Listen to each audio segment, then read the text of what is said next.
വള്ളിത്തോട് മണത്തണ മലയോര ഹൈവേയിൽ പാലപ്പുഴയിൽ ചെന്തോട് പുതുതായി നിർമ്മിക്കുന്ന പാലത്തിന്റെ തൂണിന് ബലക്ഷയം കണ്ടെത്തി. നിർമ്മാണം പൂർത്തിയായ തൂൺ ഭാഗികമായി പൊളിച്ചുമാറ്റണമെന്ന പൊതുമരാമത്ത് വകുപ്പ് ഗുണനിലവാര വിഭാഗത്തിന്റെ ഉത്തരവിനെ തുടർന്ന് പുതുതായി നിർമ്മിച്ച തൂൺ പൊളിക്കൽ ആരംഭിച്ചു. കേരള റോഡ് ഫണ്ടിൽ ഉൾപ്പെടുത്തി 49.39 കോടിക്കാണ് മലയോര ഹൈവേയുടെ ഉപരിതലം പുതുക്കലും പുതിയ പാലത്തിന്റെ നിർമ്മാണവും നടക്കുന്നത്. നേരത്തെ ഉണ്ടായിരുന്ന വീതി കുറഞ്ഞ ചെറിയ പാലം പൊളിച്ചു നീക്കിയാണ് 12 മീറ്റർ വീതിയിൽ 2 തൂണുകളിലായി പുതിയ പാലം നിർമ്മിക്കുന്നത്.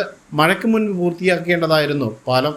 കരാറുകാരന്റെ അനാസ്ഥ കാരണം നിർമ്മാണം ഇഴഞ്ഞു നീങ്ങിയതോടെ ഉണ്ടായ യാത്രാക്ലേശത്തിനിടയിലാണ് തൂണിന് ബലക്ഷയവും കണ്ടെത്തിയിരിക്കുന്നത്.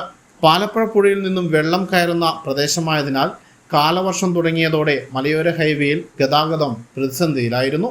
പഴയ പാലം പൊളിച്ച ഭാഗത്ത് നിർമ്മിച്ച താൽക്കാലിക റോഡ് കനത്ത മഴയിൽ പുഴയിൽ വെള്ളം കയറി ഒഴുകിപ്പോയതോടെ മലയോര ഹൈവേയിൽ ഇതുവഴിയുള്ള ഗതാഗതം കുറച്ചുനാൾ തടസ്സപ്പെട്ടിരുന്നു.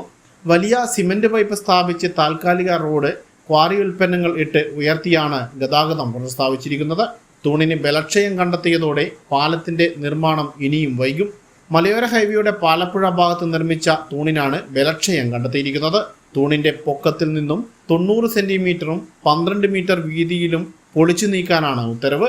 ഇരു തൂണുകളുടെയും നിർമ്മാണം പൂർത്തിയാക്കി കരാറുകാരൻ നടത്തിയ ഗുണനിലവാര പരിശോധനയിൽ ബലക്ഷയത്തെക്കുറിച്ച് സൂചനകളൊന്നും ഉണ്ടായിരുന്നില്ല. തുടർന്ന് KRFB നടത്തിയ പരിശോധനയിൽ തൂണിന്റെ അവസാന ലെയറിൽ ബലക്ഷയമുണ്ടെന്ന് കണ്ടെത്തി.